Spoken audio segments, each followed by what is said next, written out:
My reading today is from Leviticus 23, 24, and 25, verses 1 through 23 in Leviticus there, February 24th, 2025.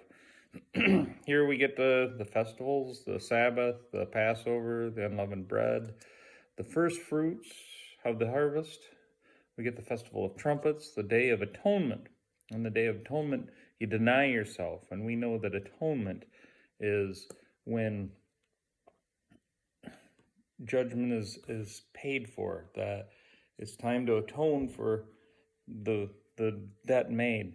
It's the time that sin is paid for by the blood of bulls and goats.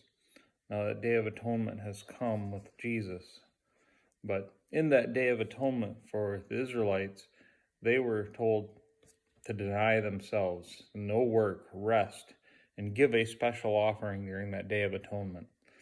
That's something to think about when we're worshiping God. Are we giving Him all of ourselves, and are we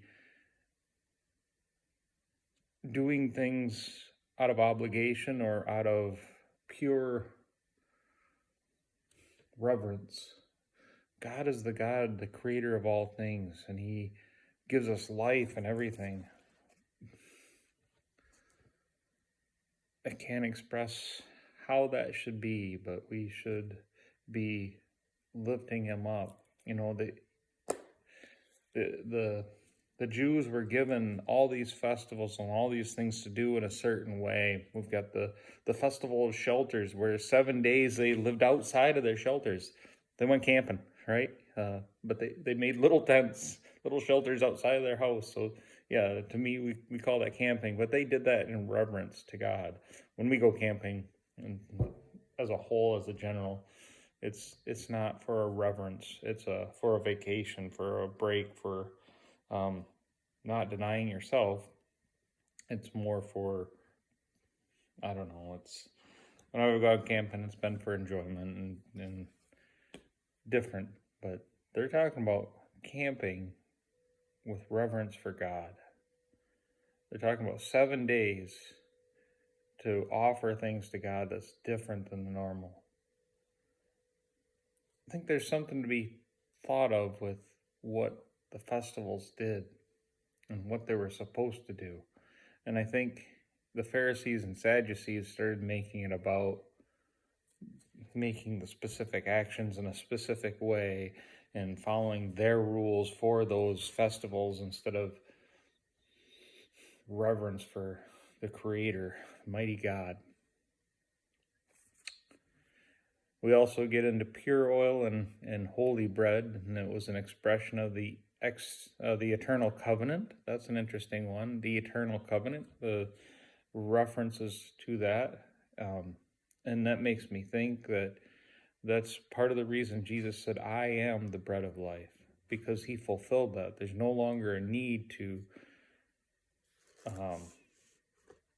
make these offerings of the special bread and the pure oil and all these things, because Jesus is the bread of life. He came and fulfilled the law, all the law.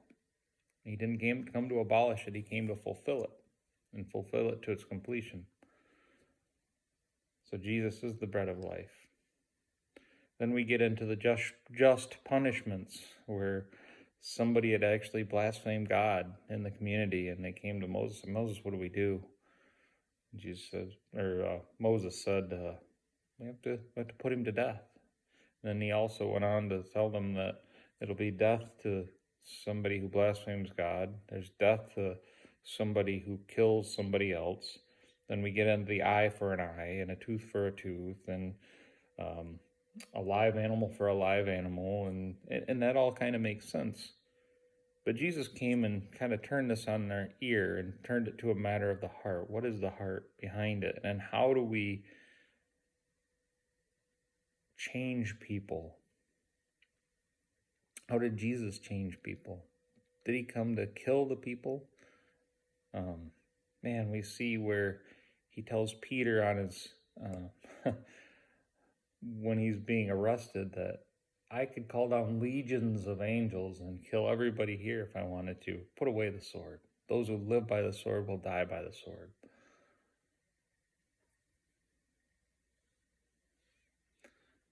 He wants people to come to him. If our life is taken, I've heard some stories about, you know, a man going into a foreign place, a very primitive place, and the people there ended up taking him and killing him, sacrificing him. And the whole time he just praised God and told them.